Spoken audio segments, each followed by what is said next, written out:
ನಮಗೆ ಎಲ್ಲ ಒಂದು ಕಡೆ ಸಿದ್ಲಿಂಗ ಬಂಡಾಯ ಕವಿ ಅಂತ ಗೊಳಿಸಿರ್ತಕ್ಕಂಥ ಸಿದ್ಲಿಂಗನೇ ಅವರ ಕವಿತೆಯನ್ನು ನಿಮಗೆ ನೆನಪು ಮಾಡ್ಕೊಡ್ತೀನಿ. ಯಾರಿಗೆ ಬಂತು ಎಲ್ಲಿಗೆ ಬಂತು 47ರ ಸ್ವಾತಂತ್ರ್ಯ, ಶ್ರೀಮಂತರ ಜೇಬಿಗೆ ಬಂತು, ಜನಗಳ ತಿನ್ನುವ ಬಾಯಿಗೆ ಬಂತು 47ರ ಸ್ವಾತಂತ್ರ್ಯ, ಬಡವನ ಮನೆಗೆ ಬರಲೇ ಇಲ್ಲ, ಬೆಳಕಿನ ಕಿರಣ ತರಲೇ ಇಲ್ಲ ಅಂತಕ್ಕಂಥ ಒಂದು ಅಸಮಾಧಾನದ ಒಂದು ನುಡಿಗಳು ಬಂಡಾಯದ ಸಾಹಿತ್ಯದ ರೂಪದಲ್ಲಿ ಬಂದಿದೆ ಅಂತಂದ್ರೆ ಬಹುಶಃ ನಾವು ಆ ಬಂದಿರತಕ್ಕಂಥ ಸ್ವಾತಂತ್ರ್ಯವನ್ನು ಸರಿಯಾಗಿ ಉಪಯೋಗ ಮಾಡ್ಕೊಂಡ್ವಾ ಅಂತ. ಇವತ್ತು ಆಂತರಿಕ ಸಮಸ್ಯೆಗಳು ತುಂಬ ಇವೆ. ನಮ್ಮ ದೇಶದ ನಾಯಕರಲ್ಲಿ ಭ್ರಷ್ಟಾಚಾರ ಇದೆ, ಅಹಿಂಸೆ ಇದೆ, ಜಾತ್ಯತೀತ ರಾಷ್ಟ್ರ ಅಂತಕ್ಕಂಥ ಕರೆಸ್ಕೊಂಡು ಕೂಡ ಆಂತರಿಕ ದಂಗೆಗಳು ಇವತ್ತು ತುಂಬ. ಇವೆಲ್ಲವನ್ನ ನಾವು ಹೇಗೆ ಹತ್ತಿಕ್ಕಿ ಇವತ್ತು ಅಮೆರಿಕ ಮತ್ತು ಜಪಾನ್ ಮತ್ತು ಇಂಗ್ಲೆಂಡ್ನಂತಹ ಮುಂದುವರೆದ ರಾಷ್ಟ್ರಗಳ ಸಾಲಿಗೆ ಇವತ್ತು ಯಾಕೆ ಭಾರತ 75 ವರ್ಷಗಳಾದರೂ ಸೇರ್ಕೊಂಡಿಲ್ಲ? ಅಂತಹ ಆಂತರಿಕ ಸಮಸ್ಯೆಗಳು ಏನಿವೆ ಸರ್? ಸತೀಶ್ ಸರ್, ಏನು ಹೇಳ್ತೀರಿ ಈ ವಿಷಯದ ಬಗ್ಗೆ? ಶ್ರೀ ಬಸವ ಟಿವಿಯ ಸಮಸ್ತ ವೀಕ್ಷಕರಿಗೆ ಸ್ವಾತಂತ್ರ್ಯದ ಅಮೃತ ಮಹೋತ್ಸವದ ಶುಭಾಶಯಗಳು. ಇವತ್ತು 1947 ಆಗಸ್ಟ್ 15ರಂದು ಭಾರತ ದೇಶಕ್ಕೆ ಸ್ವಾತಂತ್ರ್ಯ ಬಂತು ಅಂತ ಹೇಳ್ತಾ ಇದ್ದೀವಿ. ಆ ಸ್ವಾತಂತ್ರ್ಯ ಬಂದರೂ ಕೂಡ ಇವಾಗ ನೀವೊಂದು ಬಂಡಾಯ ಗೀತೆಯನ್ನು ಹೇಳಿದ್ರಿ. ಇವಾಗ ಆ ಬಂಡಾಯ ಗೀತೆಯ ಪ್ರಸ್ತುತತೆ ಇವತ್ತಿಗೂ ಕಾಣುತ್ತೆ. ನನ್ನ ದೃಷ್ಟಿಯಲ್ಲಿ ಮುಂದೂ ಅದರ ಪ್ರಸ್ತುತತೆ ಇರುತ್ತೆ ಅಂತ ಅನಿಸುತ್ತೆ. ಯಾಕಂತಂದರೆ ಇವತ್ತು ಪ್ರತಿಯೊಬ್ಬ ಭಾರತೀಯ ಪೌರ ಪ್ರಶ್ನೆ ಮಾಡ್ಕೋಬೇಕು, ತನ್ನಲ್ಲೇ ಒಂದು ಪ್ರಶ್ನೆ ಮಾಡ್ಕೋಬೇಕು, ನಿಜವಾದ ಸ್ವಾತಂತ್ರ್ಯ ನಮಗೆ ಬಂದಿದೆಯಾ ಅಂತ. ಯಾಕೆಂತಂದರೆ ನಿಜವಾದ ಸ್ವಾತಂತ್ರ್ಯ ನಾನು ಬಂದಿಲ್ಲ ಅಂತಲೇ ಘಂಟಾಘೋಷವಾಗಿ ಹೇಳ್ತೀನಿ. ಯಾಕೆ ಹೇಳೋಕೆ ಹೋಗ್ತಾ ಇದ್ದೀನಿ ಅಂತಂದರೆ 47ರಲ್ಲಿ ಬ್ರಿಟಿಷರಿಂದ ಸ್ವಾತಂತ್ರ್ಯ ಬಂದಿರ್ಬೋದು ನಮಗೆ. ಆದರೆ ಈಗ 2022ರ ಈ ಸ್ವಾತಂತ್ರ್ಯ ದಿನದ ಅಮೃತ ಮಹೋತ್ಸವದಂದು ಭ್ರಷ್ಟ ರಾಜಕಾರಣಿಗಳಿಂದ ರಾಜಕಾರಣಕ್ಕಾಗಿ ಕೋಮುವಾದವನ್ನು ಸೃಷ್ಟಿ ಮಾಡ್ತಕ್ಕಂಥ ದುಷ್ಟರಿಂದ ನಮಗೆ ಇನ್ನೂ ಕೂಡ ಸ್ವಾತಂತ್ರ್ಯ ಬಂದಿಲ್ಲ ಅನ್ನೋದನ್ನು ನಾನು ಘಂಟಾಘೋಷವಾಗಿ ಇವತ್ತು ಹೇಳೋಕ್ಕೆ ಇಷ್ಟಪಡ್ತಾಯಿದ್ದೀನಿ. ಯಾಕೆ ಅಂತಂದರೆ ನೋಡಿ, necessity is A mother of invention ಅಂತ ಹೇಳ್ತೀವಿ. ಅವಶ್ಯಕತೆಯೇ ಸಂಶೋಧನೆಯ ಮೂಲ ಅಂತ. ಏನು ಕಾನ್ಸ್ಟಾಂಟಿನೋಪಲ್ನ ಭೂಮಾರ್ಗವನ್ನು ಅಟೋಮನ್ ತುರ್ಕರು ಬಂದ್ ಮಾಡಿದ್ರು, ತದನಂತರ ಭೌಗೋಳಿಕ ಅನ್ವೇಷಣೆ ಆಗುತ್ತೆ. ಭೌಗೋಳಿಕ ಅನ್ವೇಷಣೆ ಆಗಿ ಭಾರತಕ್ಕೆ ಒಂದು ಜಲಮಾರ್ಗವನ್ನು ಕಂಡುಹಿಡಬೇಕಾಗಿರ್ತಕ್ಕಂಥ ಅವಶ್ಯಕತೆ ಉಂಟಾಗತ್ತೆ. ಏನು ವಾಸ್ಕೋಡಿಗಾಮ ಭಾರತ ದೇಶಕ್ಕೆ ಜಲಮಾರ್ಗವನ್ನು ಕಂಡುಹಿಡಿದ ನಂತರ ಬ್ರಿಟಿಷರು, ಪೋರ್ಚುಗೀಸರು, ಫ್ರೆಂಚರು, ಡಚ್ಚರು ಮತ್ತು ಬ್ರಿಟಿಷರು ಈ ಪರಕೀಯರು ಏನಿದ್ದಾರೆ ಭಾರತದಲ್ಲಿ ಕೇವಲ ವ್ಯಾಪಾರದ ಉದ್ದೇಶದಿಂದ ಬಂದಿರತಕ್ಕಂಥವರು ಇಲ್ಲಿ ತಮ್ಮ ಸಾರ್ವಭೌಮತ್ವವನ್ನು ಸಾಧಿಸೋಕ್ಕೆ ಮೂಲ ಕಾರಣರು ನಮ್ಮಲ್ಲಿರ್ತಕ್ಕಂಥ ಜನಗಳೇ. ಹೌದು, ಖಂಡಿತ. ಯಾಕೆ ನಮ್ಮಲ್ಲಿರ್ತಕ್ಕಂಥ ಜನಗಳೇ ಅಂತ ಹೇಳ್ತೀವಂದರೆ, ನಮ್ಮಲ್ಲಿ ನಮ್ಮ ಪ್ರಾಂತೀಯ ಆಡಳಿತಗಾರರಲ್ಲಿ ಅಥವಾ ರಾಜರಲ್ಲಿ ಒಂದು ಏಕತೆಯ ಕೊರತೆ ಇತ್ತು. ಆ ಏಕತೆಯ ಕೊರತೆಯೇ ಪರಕೀಯರ ಸಾರ್ವಭೌಮತ್ವ ಸಾಧಿಸೋಕ್ಕೆ ಒಂದು ದಾರಿ ಆಯಿತು ಅನ್ನೋದನ್ನು ಒಂದು ಮಾತು ಹೇಳ್ತಾ ಇದ್ದೀನಿ ನಾನು. ಇಲ್ಲಿ ನನ್ನ ಪಾಲಿಗೆ ಬಂದಿರತಕ್ಕಂಥ ವಿಚಾರ ಏನು, 1947ರ ನಂತರ ಆಗಸ್ಟ್ 15 ಸ್ವಾತಂತ್ರ್ಯ ಬಂತು. ಸ್ವಾತಂತ್ರ್ಯ ಬಂದ ನಂತರ ಭಾರತದ ಸಮಸ್ಯೆ ಅಥವಾ ಭಾರತ ಯಾವ್ಯಾವ ಸಮಸ್ಯೆಯನ್ನು ಎದುರಿಸ್ತು ಅಂತ ನಾನು ಈ ಮೊದಲ ಹಂತದಲ್ಲಿ ನನ್ನ ಚರ್ಚೆಯ ಮೊದಲ ಹಂತದಲ್ಲಿ 2 ಸಮಸ್ಯೆನ ನಾನು ಪ್ರಸ್ತುತಪಡೋದಕ್ಕೆ ಇಷ್ಟಪಡ್ತೀನಿ. ಏನಂತ ಅಂದರೆ, ಭಾರತ ದೇಶ ಸ್ವಾತಂತ್ರ್ಯ ಗಳಿಸ್ತು 47 ಆಗಸ್ಟ್ 15ರಂದು. ಆಗಸ್ಟ್ 15ರಂದು ಸ್ವಾತಂತ್ರ್ಯ ದಿನದ ಮೊದಲ ಸ್ವಾತಂತ್ರ್ಯ ದಿನದ ಸಂಭ್ರಮವನ್ನು ನಾವು ದೇಶಾದ್ಯಂತ ಆಚರಣೆ ಮಾಡಿರ್ಬೋದು. ಆದರೆ ಅಲ್ಲಿ ಮುಖ್ಯವಾದಂಥ ಸಮಸ್ಯೆಗೆ ನಾವು ಬೀಳ್ತಾ ಇದ್ದೀವಿ ಅನ್ನೋದು ಅರಿವು ಬಂದಿಲ್ಲ. ಏನಂತಂದರೆ 48ರಲ್ಲಿ ಮೊಟ್ಟ ಮೊದಲ ಬಾರಿಗೆ ದೇಶ ವಿಭಜನೆ ಆಯಿತು. ಭಾರತ ಮತ್ತು ಪಾಕಿಸ್ತಾನದ ವಿಭಜನೆ ಆಯಿತು. ಒಂದು ಕೋಮುವಾದಿಗಳು ಅಥವಾ ಧಾರ್ಮಿಕ ನಂಬಿಕೆ ಧಾರ್ಮಿಕ ನಂಬಿಕೆ ಇರ್ತಕ್ಕಂಥ ವ್ಯಕ್ತಿಗಳಿಂದ ದೇಶದ ವಿಭಜನೆ ಆಯಿತು. ಏನೋ ಬಹುಸಂಖ್ಯಾತರು ಇರ್ತಕ್ಕಂಥ ಪಾಕಿಸ್ತಾನವನ್ನು ಒಂದು ಪ್ರತ್ಯೇಕ ರಾಜ್ಯವನ್ನಾಗಿ ಮಾಡಬೇಕು ಅನ್ನೋ ಒಂದು ಹವಣಿಕೆಯಲ್ಲಿ ದೇಶದ ವಿಭಜನೆ ಆಗುತ್ತೆ. ವಿಭಜನೆ ಆದ ನಂತರ ಬಂದಿರತಕ್ಕಂಥ ಮೊದಲ ಸಮಸ್ಯೆ ಅಂತಂದರೆ, ಪಾಕಿಸ್ತಾನದಲ್ಲಿರ್ತಕ್ಕಂಥ ಬಹುಸಂಖ್ಯಾತ ಹಿಂದೂಗಳನ್ನು ಭಾರತ ದೇಶಕ್ಕೆ ಓಡಿಸಲಾಗುತ್ತೆ. ಮೊಟ್ಟ ಮೊದಲ ಬಾರಿಗೆ 48ರಲ್ಲಿ ಭಾರತ ದೇಶದ ಆಡಳಿತಗಾರರಾಗಿರ್ತಕ್ಕಂಥ ಪ್ರಥಮ ಪ್ರಧಾನಿಯಾಗಿರ್ತಕ್ಕಂಥ ಪಂಡಿತ್ ಜವಾಹರ್ಲಾಲ್ ನೆಹರು ಮತ್ತು ಅಂದಿನ ಗೃಹ ಮಂತ್ರಿ ಆಗಿರ್ತಕ್ಕಂಥ ಸರ್ದಾರ್ ವಲ್ಲಭಾಯ್ ಪಟೇಲ್ರವರಿಗೆ ಒಂದು ಸಮಸ್ಯೆ ಬರುತ್ತೆ. ಏನು ಸಮಸ್ಯೆ ಬರ್ತಿತ್ತು ಅಂದರೆ, ನಿರಾಶ್ರಿತರಿಗೆ ಒಂದು ಆಶ್ರಯ ನೀಡ್ತಕ್ಕಂಥ ಸಮಸ್ಯೆ. ಪಾಕಿಸ್ತಾನದಿಂದ ಬರ್ತಕ್ಕಂಥ ಬಹುಸಂಖ್ಯಾತ ಹಿಂದೂ ನಿರಾಶ್ರಿತರಿಗೆ ದೇಶದಲ್ಲಿ ಒಂದು ನೆಲೆ ಕಟ್ಕೊಡ್ಬೇಕಾಗಿರ್ತಕ್ಕಂಥ ಸಮಸ್ಯೆ ಬರುತ್ತೆ. ಅದು ಮೊಟ್ಟ ಮೊದಲ ಬಾರಿಗೆ. ಅದು ಎಂಥ ಸಮಸ್ಯೆ ಅನ್ನೋದು, ಎಂಥ ಕ್ಲಿಷ್ಟಕರವಾದ ಸಮಸ್ಯೆ ಅಂತಂದರೆ, ಅದೇ ತಾನೇ ದೇಶ ಸ್ವಾತಂತ್ರ್ಯ ಗಳಿಸಿದೆ. ದೇಶದಕ್ಕೆ ನಮ್ಮದೇ ಆದಂಥ ಆಡಳಿತವನ್ನು ರೂಪಿಸಬೇಕಾದಂಥ ಸಂವಿಧಾನವನ್ನು ರಚನೆ ಮಾಡಬೇಕಾದಂಥ ಒಂದು ಪ್ರಮೇಯ ಇರುತ್ತೆ. ಮತ್ತು ಸಂವಿಧಾನ ರಚನೆ ಮಾಡೋದು ಕೂಡ ಒಂದು ಸಮಸ್ಯೆ ಆಯಿತು. ಎರಡನೇ ಸಮಸ್ಯೆ ನಿರಾಶ್ರಿತರ ಸಮಸ್ಯೆ ಒಂದು, ಮತ್ತು ಸಂವಿಧಾನ ರಚನೆ ಮಾಡ್ತಕ್ಕಂಥದ್ದು ಸಮಸ್ಯೆ. ಯಾಕೆ ಅಂತ ಹೇಳ್ತಾ ಇದ್ದೀನಿ ಅಂತಂದರೆ, ಸುಮಾರು 200 ವರ್ಷಕ್ಕಿಂತ ಹೆಚ್ಚು ವರ್ಷಗಳ ಕಾಲ ಬ್ರಿಟಿಷರ ಸಾರ್ವಭೌಮತ್ವಕ್ಕೆ ಒಳಗಾಗಿ ದೇಶ ನಲುಗೋಗಿತ್ತು. ಆದರೆ ಬ್ರಿಟಿಷರ ಆಡಳಿತದ ಒಂದು ಪಾಸಿಟಿವ್ ಅಂಶ ಅಂತ ಹೇಳ್ತಾ ಇದ್ದೀನಿ ಅಂದರೆ, ಗುಣಾತ್ಮಕ ಅಂಶ ಏನು ಹೇಳ್ತಾ ಇದ್ದರೆ, ಹರಿದು ಹಂಚಿ ಹೋಗಿರ್ತಕ್ಕಂಥ ಭಾರತದಂಥ ದೇಶವನ್ನು ಒಂದು ಏಕೀಕೃತ ಆಡಳಿತ ವ್ಯವಸ್ಥೆಗೆ ಒಳಪಡಿಸಿರ್ತಕ್ಕಂಥ ಕೀರ್ತಿ ಬ್ರಿಟಿಷರಿಗೆ ಸಲ್ಲತ್ತೆ. ಯಾಕೆಂದರೆ ಅದೊಂದೇ ಅವರ ಸಾಧನೆ ನನ್ನ ಲೆಕ್ಕದಲ್ಲಿ. ಹರಿದು ಹಂಚಿ ಹೋಗಿರ್ತಕ್ಕಂಥ ಭಾರತದಂಥ ದೇಶವನ್ನು ಏಕೀಕೃತ ಆಡಳಿತಕ್ಕೆ ಒಳಪಡಿಸಿರ್ತಕ್ಕಂಥ ಕೀರ್ತಿ ಬ್ರಿಟಿಷರಿಗೆ ಸಲ್ಲತ್ತೆ. ಆದರೆ ಅವರು ಆ ಏಕೀಕೃತ ಆಡಳಿತವೇ ನಮ್ಮ ದೇಶಾಭಿಮಾನಿಗಳಿಗೆ, ಸ್ವಾತಂತ್ರ್ಯ ಹೋರಾಟಗಾರರಿಗೆ ಇವರ ವಿರುದ್ಧ ಹೋರಾಟ ಮಾಡಬೇಕು ಅನ್ನೋ ಕಿಚ್ಚು ಹಚ್ಚಿದ್ದು ಏಕೀಕೃತ ಆಡಳಿತ ವ್ಯವಸ್ಥೆ.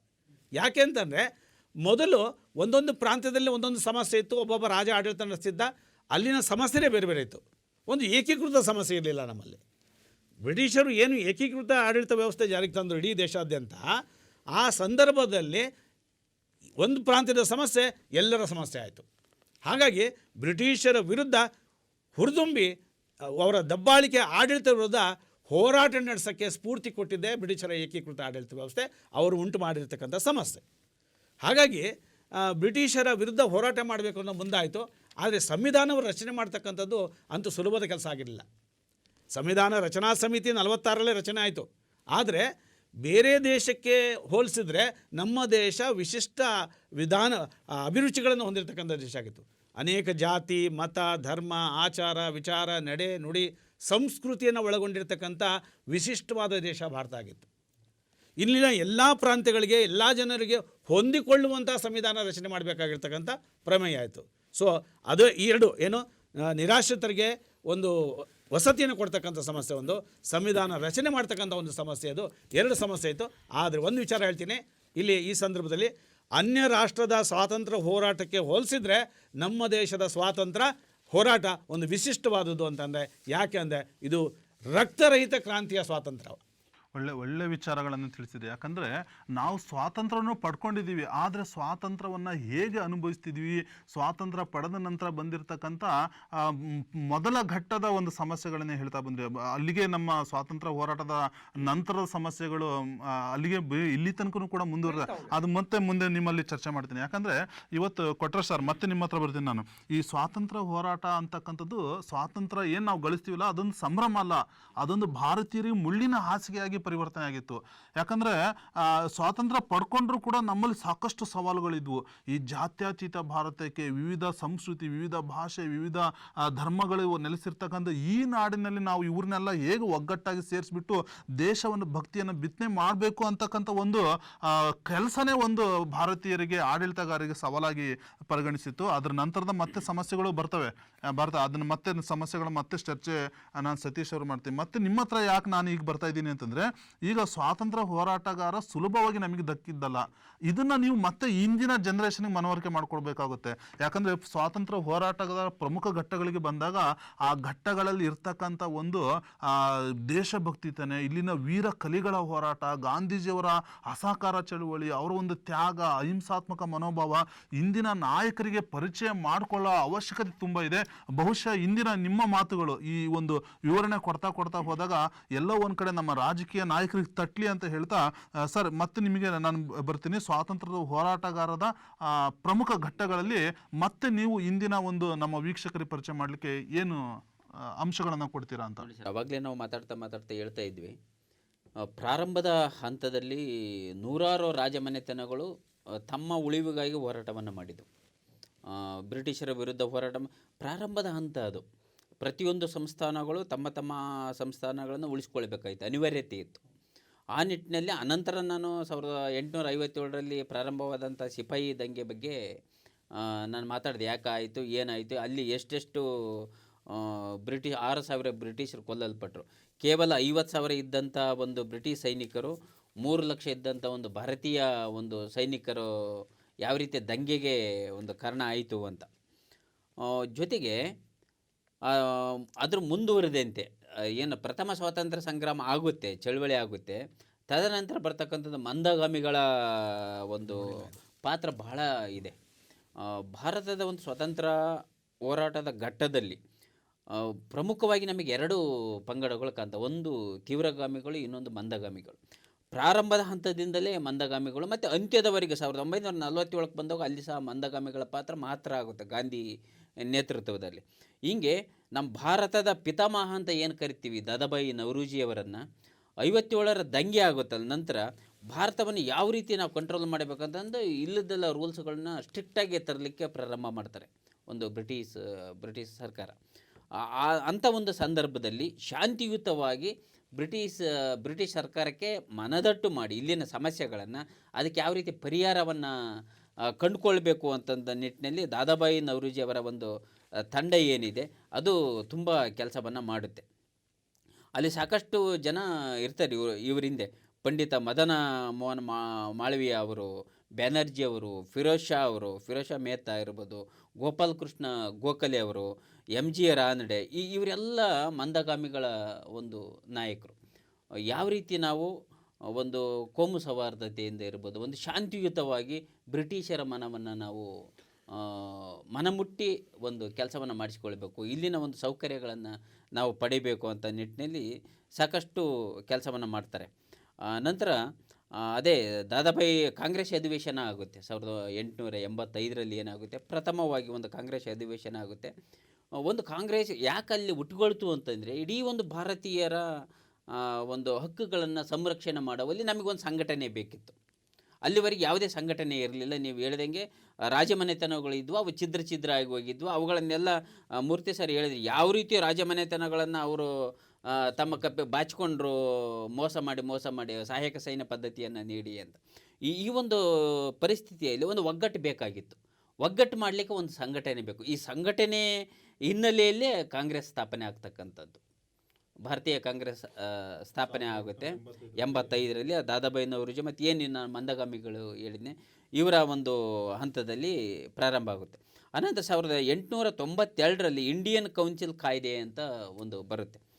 ಕಾಂಗ್ರೆಸ್ ಸಂವಿಧಾನಾತ್ಮಕ ಸುಧಾರಣೆಗಳನ್ನು ಕೈಗೊಳ್ಳುವಂತೆ ಸರ್ಕಾರವನ್ನು ಒತ್ತಾಯಿಸಿದ್ರು. ನಮಗೆ ಸಂವಿಧಾನಿಕವಾಗಿ ನಮಗೆ ಇಂತಿಂಥ ಅಂಶಗಳು ಬೇಕು ಅಂತ. ಯಾಕೆಂತಂದರೆ ಅವರು ಆಲ್ರೆಡಿ ಈ ದಂಗೆಯಿಂದ ಏನು ಆಕ್ರೋಶಗೊಂಡಿರ್ತಾರೆ 57ರ ದಂಗೆಯಿಂದ, ಯಾವ ರೀತಿ ನಡೆಸ್ಕೊಂತಾರೆ ಅಂದರೆ ಭಾರತೀಯರನ್ನು ಭಾಳ ನಿಕೃಷ್ಟವಾಗಿ ನಡೆಸ್ಕೊಳ್ಳಿಕ್ಕೆ ಪ್ರಾರಂಭ ಮಾಡ್ತಾರೆ. ಇಲ್ಲಿನ ಮೂಲಭೂತ ಹಕ್ಕುಗಳನ್ನೇ ಕಳ್ಕೊಂಡು ಬಿಡ್ತೀವಿ ನಾವು ಆ ದಂಗೆಯ ನಂತರ. ಆ ರೀತಿಯ ಮನೋಧೋರಣೆಯನ್ನು ಸರ್ಕಾರ ತೋರುತ್ತೆ. ಆ ನಿಟ್ಟಿನಲ್ಲಿ ನಮಗೆ ಮೂಲಭೂತ ಸೌಲಭ್ಯಗಳು ಬೇಕು, ಮೂಲಭೂತ ಹಕ್ಕುಗಳು ಬೇಕು ಅಂತಂತಂದು ಕೌನ್ಸಿಲ್ ಕಾಯ್ದೆಯನ್ನು ಸರ್ಕಾರಕ್ಕೆ ಬಹಳ ಒತ್ತಾಯಿಸ್ತಾರೆ. ಆವಾಗ ಲಾರ್ಡ್ ಡೆಫ್ರಿನ್ ಎಂಬ ವೈಸ್ರಾಯ್ ಭಾರತದನ್ನು ಆಳ್ತಾ ಇರ್ತಾರೆ. ಅವರು ಇವರ ಶಿಫಾರಸಿನ ಮೇಲೆಗೆ ಇಂಗ್ಲೆಂಡಿನ ಪಾರ್ಲಿಮೆಂಟ್ನಲ್ಲಿ 1897ರಲ್ಲಿ ಇಂಡಿಯನ್ ಕೌನ್ಸಿಲ್ ಆ್ಯಕ್ಟ್ ಇದ್ರ ಬಗ್ಗೆ ಚರ್ಚೆ ನಡೀತಾ ಅದನ್ನು ಪಾಸ್ ಮಾಡ್ತಾರೆ. ಮೂಲಭೂತ ಕೆಲವು ಅಂಶಗಳನ್ನು ಕೊಡಬೇಕು. ಅಲ್ಲಿ ಒಂದು ಸಂಘಟನೆ ಹುಟ್ಟಿದ್ರಿಂದ ಅದು ನಮಗೆ ಸಾಧ್ಯ ಆಯಿತು. ನಮಗೆ ಬೇಕಾದಂಥ ಕೆಲವು ಅಂಶಗಳು ಅನ್ನಾದರೂ ಸಂವಿಧಾನಾತ್ಮಕವಾಗಿ ನಮಗೆ ಕೊಡಲಿಕ್ಕೆ ಸಾಧ್ಯ ಆಯಿತು. ಅನಂತರ ಅಲ್ಲಿ 16 ಕೇಂದ್ರ ಸರ್ಕಾರವನ್ನು ರಚನೆ ಮಾಡುತ್ತೆ. ಅದರಲ್ಲಿ 16 ಸದಸ್ಯರನ್ನು ಇರಬೇಕು ಭಾರತೀಯರು ಅಂತಂದು. ಅಲ್ಲಿ ಬಂಗಾಳ, ಮುಂಬೈ ಪ್ರಾಂತ್ಯಗಳು ಇರ್ತವೆ. ನಮ್ಮ ಭಾರತವನ್ನು ಪ್ರಾಂತ್ಯಗಳು, ನಮ್ಮ ಮುಂಬೈ ಪ್ರಾಂತ್ಯ, ಬಂಗಾಳ ಪ್ರಾಂತ್ಯ, ಮದ್ರಾಸ್ ಪ್ರಾಂತ್ಯ ಅಂತ ಇವು ದೊಡ್ಡ ದೊಡ್ಡ ಪ್ರಾಂತ್ಯಗಳು. ಇವು ನಮ್ಮ ಭಾರತದ ಪ್ರಮುಖ ಪ್ರಾಂತ್ಯಗಳು. ಇದಕ್ಕೆ ತಕ್ಕಂತೆ ಆಯಾ ಪ್ರಾಂತ್ಯದಲ್ಲಿ ತಲಾ 20 ಸದಸ್ಯರನ್ನು ಇರಬೇಕು ಅಂತ ಸ್ವತಂತ್ರ ಹೋರಾಟಗಾರನೇ ಈ ದಾದಾಬಾಯಿ ನವರೋಜಿ ಏನು ಹೇಳಿರ್ತಾರೆ. ಆ ಒಂದು ಹಂತದಲ್ಲಿ ಮುಂದಾಳತ್ವದ ಯಾರ್ಯಾರು ವಹಿಸ್ಕೊಂಡಿರ್ತಾರೆ ಅವರನ್ನು ಅವರು ನೇಮಕ ಮಾಡ್ತಾರೆ. ನಂತರ ವಂಗಭಂಗ ಚಳುವಳಿ ಬಹಳ ಪ್ರಮುಖವಾದಂಥ ಘಟ್ಟ ಈ ಒಂದು ನಮ್ಮ ಪ್ರಥಮ ಹಂತದಲ್ಲಿ. ಹಿಂದೂ ಮುಸ್ಲಿಮರನ್ನು ಪ್ರತ್ಯೇಕ ಒಂದು ರಾಷ್ಟ್ರೀಯ ಚಳವಳಿಯನ್ನು ದುರ್ಬಲಗೊಳಿಸಲು ಲಾರ್ಡ್ ಕರ್ಜನ್ ಏನು ಬಂಗಾಳದ ವಿಭಜನೆ ಆಗುತ್ತೆ ಆ ಸಂದರ್ಭದಲ್ಲಿ ಮಾಡಿದ್ದು. ಇದರಿಂದ ಮುಸ್ಲಿಮರು ಸಂಘರ್ಷಗೊಂಡು ಹಿಂದೂಗಳಿಂದ ಒಂದು ಮೂರ್ತಿ ಸರ್ ಹೇಳಿದಂಗೆ ನಮ್ಮಲ್ಲಿ ಯಾವ ರೀತಿ ವಿಂಗಡಣೆಯನ್ನು ದ್ವೇಷಗಳನ್ನು ಬೆಳೆಸ್ತಾ ಇದ್ರು ಅಂತಂದರೆ ಅಲ್ಲಿ ಯಾವಾಗ ಇವರು ಒಗ್ಗಟ್ಟಾಗ್ತಾ ಇದ್ದಾರೆ. ಕಾಂಗ್ರೆಸ್ಸಲ್ಲಿ ಮುಸ್ಲಿಮರು ಇದ್ದರು, ಹಿಂದೂಗಳು ಇದ್ದರು. ಒಡೆದಾಡಬೇಕಂತಂತ ಇದು ಏನು ಮಾಡ್ತಾರೆ, ಮತ್ತು ಮುಸ್ಲಿಂ ಮತ್ತು ಹಿಂದೂಗಳ ನಡುವೆ ತಂದಿಡ್ತಕ್ಕಂಥ ಕೆಲಸವನ್ನು ಮಾಡಿ ಅವಾಗ ವಂಗಭಂಗ ಚಳುವಳಿ ಆಗ್ತಕ್ಕಂಥದ್ದು. ಅಲ್ಲಿ ನಮ್ಮಲ್ಲಿನ ಒಡಕನ್ನು ತರ್ತಾರೆ. ಅವರು ಭಾಳ ವೆಲ್ ಪ್ಲ್ಯಾಂಡಾಗಿ ಭಾರತವನ್ನು ಆಕ್ರಮಿಸ್ತಾರೆ. ಈ ನಿಟ್ಟಿನಲ್ಲಿ ಯಾರು ದುರ್ಬಲರಿರ್ತಾರೆ ಅವ್ರನ್ನ ಫಸ್ಟ್ ಸೆದೆ ಬಡಿತಕ್ಕಂಥದ್ದು. ಪ್ರಬಲರಿಗೆ ಸ್ವಲ್ಪ ಸಪೋರ್ಟ್ ಮಾಡ್ತಕ್ಕಂಥದ್ದು, ಮತ್ತು ಅವರಿಗಿಂತ ಇನ್ನೊಬ್ಬರು ಪ್ರಬಲರು ಇರ್ತಾರಲ್ಲ ಅವ್ರಿಗೆ ಮತ್ತೆ ಸಪೋರ್ಟ್ ಮಾಡ್ತಕ್ಕಂಥದ್ದು. ಈ ರೀತಿ ಒಂದು ಆ ಕಾಲಘಟ್ಟದಲ್ಲಿ ವಂಗಭಂಗ ಚಳುವಳಿ ಬರುತ್ತೆ. ಆನಂತರ ಇದೆಲ್ಲ ಆದಮೇಲೆ ಸ್ವದೇಶಿ ಚಳುವಳಿ ಬರುತ್ತೆ. ಯಾವಾಗ ಡಿಫ್ರೆನ್ಷಿಯೇಟ್ ಮಾಡೋಕ್ಕೆ ನೋಡ್ತಾರೆ ಆವಾಗ ಸ್ವದೇಶಿ ಚಳುವಳಿ ಬರುತ್ತೆ. ಸ್ವದೇಶಿ ಚಳುವಳಿಯಲ್ಲಿ ನಮಗೆ ದೇಶ ಪ್ರೇಮ ಅಲ್ಲಿಂದ ಪ್ರಾರಂಭ ಆಗುತ್ತೆ. ಸ್ವದೇಶಿ ಚಳುವಳಿಯಿಂದ ನನ್ನ ದೇಶ, ನನ್ನ ರಾಷ್ಟ್ರ, ನನ್ನ ಭೂಮಿ, ಅಲ್ಲಿ ಜನಾಂಗದ ಹೊರತಾಗಿಯೂ ರಾಷ್ಟ್ರಪ್ರೇಮ ಇಲ್ಲಿ ಮೊಳಕೆ ಹೊಡೆಯುತ್ತೆ. ಈ ಹಂತದಲ್ಲಿ ಬಹಳ ಗಟ್ಟಿಯಾಗುತ್ತೆ. ಅದರ 1910ಕ್ಕೆ ಬಂದಂಥ ಒಂದು ಸಂದರ್ಭದಲ್ಲಿ ಆ ಚಳುವಳಿ ಬಹಳ ಗಟ್ಟಿಯಾಗುತ್ತೆ.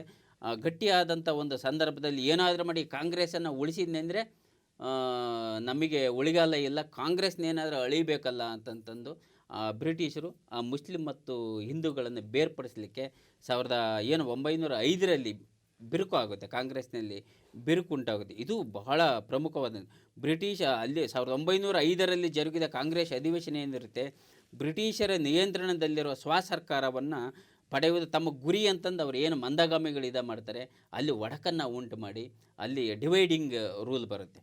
ಅಲ್ಲಿ ಕಾಂಗ್ರೆಸ್ ಒಡಕಾದಾಗ ಅಲ್ಲಿ ಮುಸ್ಲಿಂ ಲೀಗ್ ಚಳುವಳಿ ಅಲ್ಲಿಂದ ಪ್ರಾರಂಭ ಆಗ್ತಕ್ಕಂಥದ್ದು. ಅವ್ರದ್ದೇ ಒಂದು ಪಂಗಡ ಆಗುತ್ತೆ. ನಂತರ ಹಿಂದೂಗಳದೇ ಒಂದು ಪಂಗಡ ಆಗಿದ್ದು ಯಾವುದು ಕಾಂಗ್ರೆಸ್ ಚಳುವಳಿ ಆಗುತ್ತೆ. ಸತೀಶ್ ಸರ್ ಹೇಳಿದಂಗೆ ನಂತರ ಹೇಳಿದ್ರು ಅವರು, ಯಾವುದು ಸ್ವತಂತ್ರ ಭಾರತದ ನಂತರ ಮುಸ್ಲಿಂ ಮತ್ತು ಯಾವುದು ಹಿಂದೂಗಳಿಗೆ ಭಾರತ ಮತ್ತು ಪಾಕಿಸ್ತಾನ ಯಾವ ರೀತಿ ಡಿವೈಡ್ ಆಯಿತು, ಇಲ್ಲಿಂದ ಅದಕ್ಕೆ ಬುನಾದಿ ಆಗೋದೇ ಇದು ಮುಸ್ಲಿಂ ಲೀಗ್ ಚಳವಳಿ. ಸರ್ ಮತ್ತೆ ಬರ್ತೀನಿ. ಒಳ್ಳೆಯ ಅಂಶಗಳನ್ನೆಲ್ಲ ನೀವು ಇದನ್ನು ಪಾಯಿಂಟ್ ಔಟ್ ಮಾಡಿದ್ರಿ. ಇವತ್ತು ಸ್ವಾತಂತ್ರ್ಯ ನಮಗೆ ಸರಳವಾಗಿ ಸಿಕ್ಕಿದ್ದಲ್ಲ, ಅದನ್ನು ನಾವು ಹೋರಾಡಿ ಪಡ್ಕೊಂಡಿದ್ದು ಅಂತಕ್ಕಂಥ ಒಂದು ಅಂಶವನ್ನು ಇವತ್ತಿನ ನಾಯಕರು ಅದು ಗಮನದಲ್ಲಿಟ್ಕೋಬೇಕು. ಯಾಕಂತಂದರೆ ಇವತ್ತು ನಾವು ಸ್ವಾತಂತ್ರ್ಯ ಹೋರಾಟಕ್ಕೋಸ್ಕರ ಎಷ್ಟು ಜನ ತಮ್ಮ ಪ್ರಾಣವನ್ನು ತ್ಯಾಗ ಮಾಡಿದ್ದಾರೆ, ಎಷ್ಟು ಜನ ಬ್ರಿಟಿಷರ ಒಂದು ಗುಂಡಿಗೆ ಬಲಿಯಾಗಿದ್ದಾರೆ, ಬ್ರಿಟಿಷರ ಒಂದು ನೇಣಿಗೆ ಕೊರಳಾಗಿದ್ದಾರೆ ಅಂತಕ್ಕಂಥ ಅಂಶವನ್ನು ಇವತ್ತು ಗಮನದಲ್ಲಿಟ್ಕೊಂಡು ನಾವು ಆಡಳಿತವನ್ನು ಮಾಡಬೇಕಾಗುತ್ತೆ. ಯಾಕಂತಂದರೆ ಇವತ್ತು ನಮ್ಮ ಸುಭಾಷ್ ಚಂದ್ರ ಬೋಸ್ ಆಗಲಿ, ಆಮೇಲೆ ಚಂದ್ರಶೇಖರ್ ಆಜಾದ್ ಆಗಲಿ, ಮತ್ತೆ ಜಲಿಯನ್ವಾಲಾ ಬಾಗ್ ಹತ್ಯಾಕಾಂಡದಲ್ಲಿ ಬಲಿಯಾಗಿರ್ತಕ್ಕಂಥ ಸಾವಿರಾರು ಸೈನಿಕರನ್ನ, ಸಾವಿರಾರು ಜನಸಾಮಾನ್ಯರನ್ನ ಕೊಂದಿದ್ದು, ಇವೆಲ್ಲವೂ ಕೂಡ ದೇಶಭಕ್ತಿಯನ್ನು ಸೂಚನೆ ಮಾಡ್ತಕ್ಕಂಥದ್ದು. ಹಾಗಾಗಿ ಸ್ವಾತಂತ್ರ್ಯ ಎಂಬತಕ್ಕಂಥದ್ದು ಸುಲಭವಾಗಿದ್ದಕ್ಕಿದ್ದಲ್ಲ, ಅದನ್ನು ನಾವು ಕಿತ್ತು ಪಡ್ಕೊಂಡಾಗ ನಾವು ಹೇಗಿರಬೇಕು, ಹೇಗೆ ರೂಲ್ ಮಾಡಬೇಕು, ಭಾರತವನ್ನು ಯಾಕೆ ಇನ್ನೂ ಕೂಡ ಆಂತರಿಕ ಸಮಸ್ಯೆಗಳನ್ನು ಹತ್ತಿಕ್ಕುವಲ್ಲಿ ವಿಫಲರಾದು, ಇವೆಲ್ಲವನ್ನೂ ಕುರಿತು ನಾವು ಚರ್ಚೆ ಮಾಡಬೇಕಾಗುತ್ತೆ. ಒಟ್ಟಾರೆ ಭಾರತದ ಮೂರ್ತಿ ಸರ್ ಅವ್ರ ವಿಷಯಕ್ಕೆ ಬರ್ತೀನಿ ಈಗ. ಯಾಕಂದ್ರೆ ಅವ್ರು ಮಾತಾಡ್ತಕ್ಕಂಥದ್ದು ಭಾರತದ ಒಂದು ಅಸಹಾಯಕ ಪರಿಸ್ಥಿತಿ.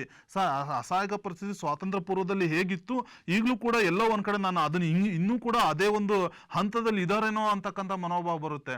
ಸ್ವಾತಂತ್ರ್ಯ ಪೂರ್ವದಲ್ಲಿ ಭಾರತೀಯರು ಬ್ರಿಟಿಷರ ದಬ್ಬಾಳಿಕೆ ಒಳಗಾಗಿ ಏನೂ ಮಾಡಲಾಗತಕ್ಕಂಥ ಅಸಹಾಯಕ ಪರಿಸ್ಥಿತಿ ಇತ್ತು.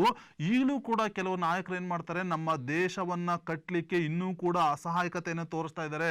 ಎಷ್ಟೋ ಕಾನೂನುಗಳನ್ನ ಜಾರಿಗೆ ತಂದು ಭಾರತವನ್ನ ಸದೃಢವಾಗಿ ಮಾಡ್ಕೊಳ್ಳಿಕ್ಕೆ ಇವತ್ತು ನಮ್ಮ ನಾಯಕರು ಹಿಂದೆ ಬಿದ್ದಿದ್ದಾರೆ ಅಂತಕ್ಕಂಥ ಒಂದು ಅಂಶದೊಂದಿಗೆ ಮತ್ತೆ ನಾನು ನಿಮ್ಮ ಹತ್ರ 1947ರ ಭಾರತದ ಅಸಹಾಯಕ ಪರಿಸ್ಥಿತಿ ಮತ್ತೆ ಬ್ರಿಟಿಷರ ಒಂದು ಆಡಳಿತಕ್ಕೆ ಬರ್ತೀನಿ.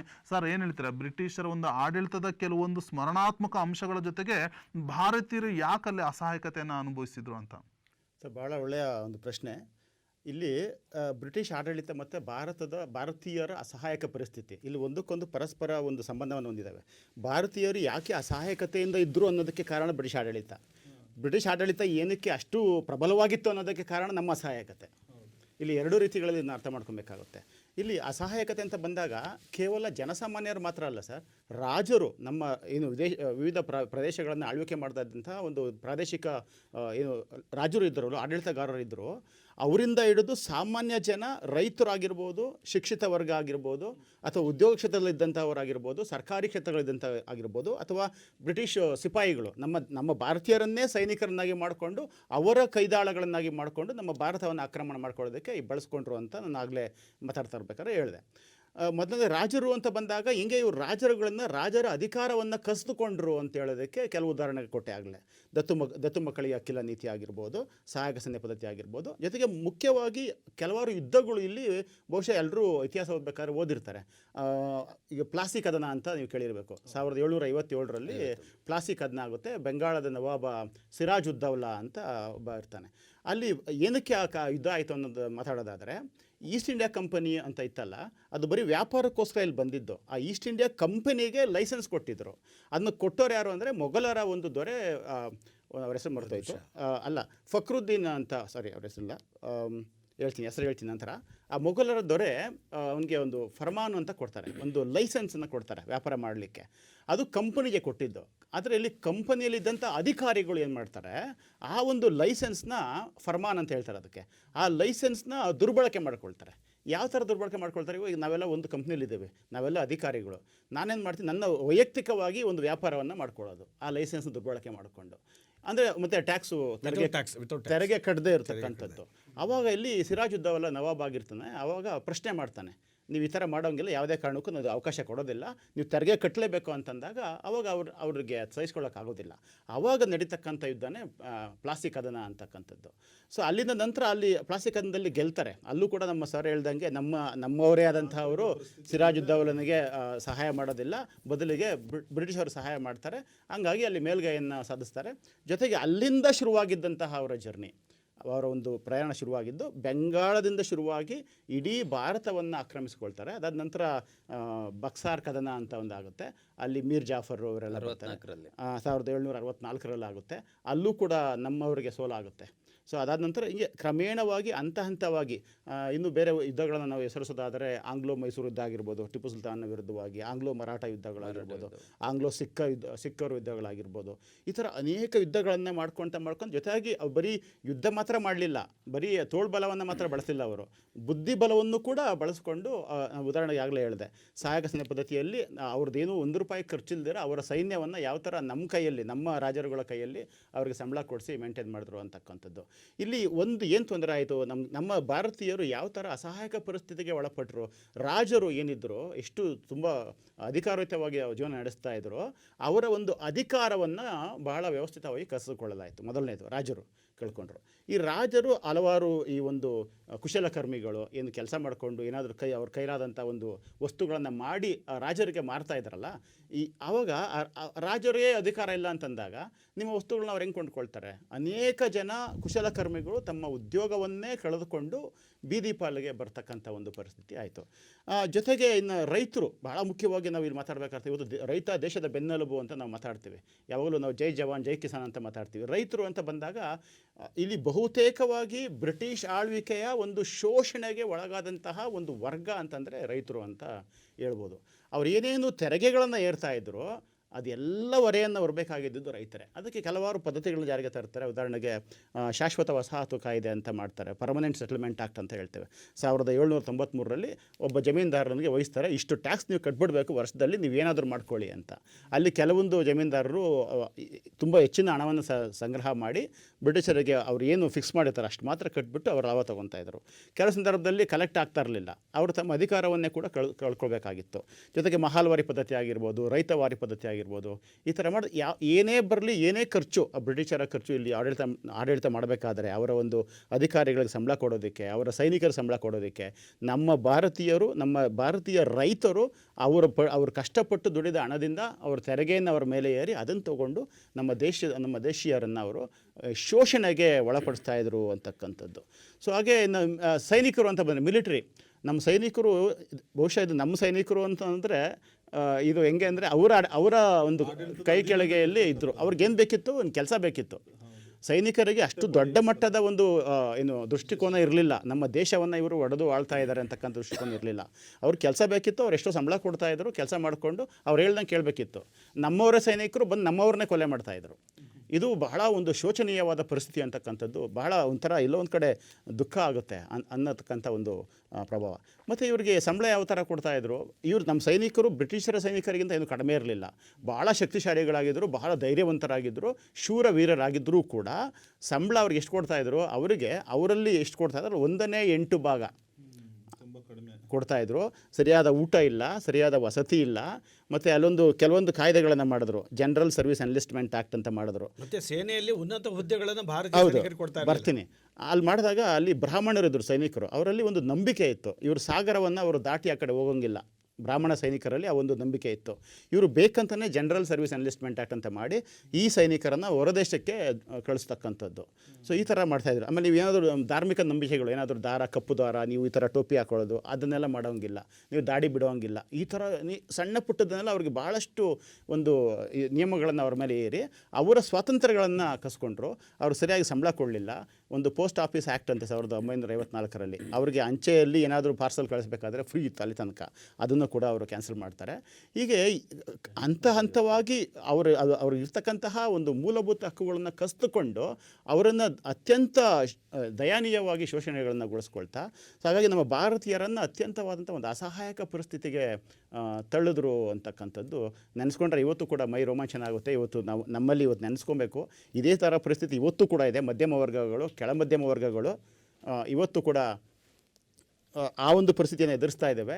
ಹಾಗಾಗಿ ಬಹುಶಃ ಅವತ್ತು ಒಗ್ಗಟ್ಟಿರಲಿಲ್ಲ, ಇವತ್ತು ಒಗ್ಗಟ್ಟಿಲ್ಲ ಅಂತಕ್ಕಂಥದ್ದು. ಬಹುಶಃ ಜನಸಾಮಾನ್ಯರು ಒಗ್ಗಟ್ಟಾದರೆ ಬಹುಶಃ ಒಂದು ರಾಜಕೀಯ ಬದಲಾವಣೆಯನ್ನು ತರಬಹುದು, ಒಂದು ಒಳ್ಳೆಯ ಒಂದು ಜೀವನವನ್ನು, ಒಂದು ಒಳ್ಳೆಯ ಆರ್ಥಿಕ ಅಭಿವೃದ್ಧಿಯನ್ನು ದೇಶ ಕಾಣ್ಬೋದು ಅಂತಕ್ಕಂಥದ್ದು ನನ್ನ ಒಂದು ನಂಬಿಕೆ. ಒಳ್ಳೆ ವಿಚಾರಗಳನ್ನೇ ಹೇಳಿದ್ರಿ ಸರ್. ಯಾಕಂದರೆ ಇವತ್ತು ನಮ್ಮ ಸ್ವಾತಂತ್ರ್ಯ ಭಾರತದ ಒಂದು ಸ್ವಾತಂತ್ರ್ಯ ಪೂರ್ವ ಭಾರತದ ಒಂದು ಅಸಹಾಯಕ ಪರಿಸ್ಥಿತಿ ಹೇಗಿತ್ತು ಅಂತಂದರೆ, ಇಲ್ಲಿ ಒಂದು ಬ್ರಿಟಿಷರ ಬುದ್ಧಿವಂತಿಕೆಯನ್ನು ನಾವು ಸ್ಮರಿಸಬೇಕಾಗುತ್ತೆ. ಯಾಕಂದರೆ ಅವರು ಭಾರತದ ಆಂತರಿಕ ಸಮಸ್ಯೆಗಳನ್ನು, ಇಲ್ಲಿನ ವ್ಯವಸ್ಥೆಗಳನ್ನು ಹೇಗೆ ಬಳಕೆ ಮಾಡಿಕೊಂಡ್ರು ಅಂತಂದರೆ, ಎಲ್ಲೆಲ್ಲಿ ಯಾರ್ಯಾರನ್ನು ಹೇಗೆ ತಮ್ಮ ಅನುಕೂಲಕ್ಕೆ ಬಳಸ್ಕೋಬೇಕು ಅಂತಕ್ಕಂಥದ್ದು.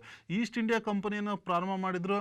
ಬಟ್ ಈಸ್ಟ್ ಇಂಡಿಯಾ ಕಂಪನಿ ಉದ್ಧಾರಕ್ಕೋಸ್ಕರ ಅವ್ರು ಮಾಡಿರ್ತಕ್ಕಂಥ ಬರೀ ವ್ಯಾಪಾರಕ್ಕೋಸ್ಕರ ಬಂದಿರತಕ್ಕಂಥವ್ರು ಇವತ್ತು ಬ್ರಿಟಿಷ್ ವಸಾಹತುಶಾಹಿಗಳನ್ನು ಸ್ಥಾಪನೆ ಮಾಡಿಕೊಂಡ್ರು ಅಂತಂದರೆ ಭಾರತದ ಒಂದು ಅಸಹಾಯಕ ಪರಿಸ್ಥಿತಿ ತುಂಬ ಇತ್ತು.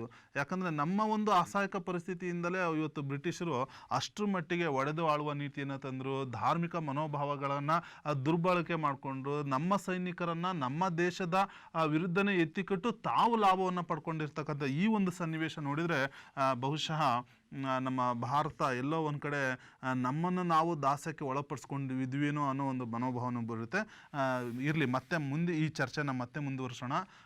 ಬಹುಶಃ ಇವತ್ತಿನ ಏನು ಚರ್ಚೆಯಲ್ಲಿ ಪಾಲ್ಗೊಂಡಿರ್ತಕ್ಕಂಥ ಎಲ್ಲ ಅತಿಥಿಗಳು ಒಂದು ಉತ್ತಮ ಮತ್ತು ಸುವಿವರವಾಗಿ ಒಂದು ಮನದಟ್ಟಾಗ್ತಕ್ಕಂಥ ಅಂಶಗಳನ್ನು ಇವತ್ತು ಚರ್ಚೆ ಮಾಡಿದ್ದೀರಾ.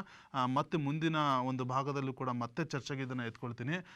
ಇದುವರೆಗೂ ನಿಮ್ಮ ಬಿಡುವಿನ ಸಮಯವನ್ನು ನಮ್ಮ ಟಿವಿಗೆ, ನಮ್ಮ ಶ್ರೀ ಬಸವ ಟಿವಿಯ ಸ್ಟುಡಿಯೋಗೆ ಬಂದುಬಿಟ್ಟು ಉತ್ತಮವಾಗಿರ್ತಕ್ಕಂಥ ಅಂಶಗಳನ್ನು, ವಿಚಾರಧಾರೆಗಳನ್ನು ನೀವು ಮನನ ಮಾಡ್ಕೊಂಡಿದ್ದಕ್ಕೆ ಅಥವಾ ಸ್ಮರಿಸ್ಕೊಂಡಿದ್ದಕ್ಕೆ ಎಲ್ರಿಗೂ ಕೂಡ ಶ್ರೀ ಬಸವ ಟಿವಿಯ ಪರವಾಗಿ ಶರಣಾರ್ಥಿಗಳು.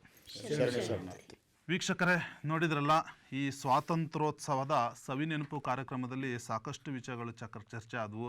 ಆ ಸ್ವಾತಂತ್ರ್ಯ ಪೂರ್ವದ ಭಾರತ, ನಂತರದ ಭಾರತ, ಅಲ್ಲಿ ಏನೇನು ಸಮಸ್ಯೆಗಳು ಬಂದವು, ಯಾವ್ಯಾವ ದೇಶಭಕ್ತಗಳು ತಮ್ಮ ಪ್ರಾಣವನ್ನೇ ಬಲಿದಾನ ಮಾಡಿ ದೇಶಕ್ಕೋಸ್ಕರ ಹೋರಾಟ ಮಾಡಿದರು, ಇಲ್ಲಿರ್ತಕ್ಕಂಥವು ಕೆಲವು ಪ್ರಮುಖ ಘಟ್ಟಗಳ ಬಗ್ಗೆ ಚರ್ಚೆ ಆಯಿತು. ಕರ್ನಾಟಕದ ಸ್ವಾತಂತ್ರ್ಯ ಬಗ್ಗೆನೂ ಕೂಡ ಚರ್ಚೆ ಆಯಿತು. ಬಹುಶಃ ಇಂದಿನ ಚರ್ಚೆ ಈ ಅಮೃತ ಮಹೋತ್ಸವದ ಸಂದರ್ಭದಲ್ಲಿ ನಿಮಗೆ ಉತ್ತಮವಾಗಿರ್ತಕ್ಕಂಥ ವಿಷಯಗಳನ್ನು ತಂದುಕೊಟ್ಟಿದೆ ಅಂತ ಭಾವಿಸ್ತೀನಿ. ಮುಂದಿನ ಒಂದು ಭಾಗದಲ್ಲಿ ಕೂಡ ಈ ಸ್ವಾತಂತ್ರ್ಯೋತ್ಸವದ ಸವಿನೆನಪಿನ ಕಾರ್ಯಕ್ರಮವನ್ನು ಮುಂದುವರಿಸ್ತೀವಿ. ನಿರಂತರವಾಗಿ ನೋಡ್ತಾ ಇರಿ ಶ್ರೀ ಬಸವ ಟಿವಿ. ಇದು ಸಂಸ್ಕಾರದ ಬೆಳಕು. ಶರಣಾರ್ಥಿಗಳು.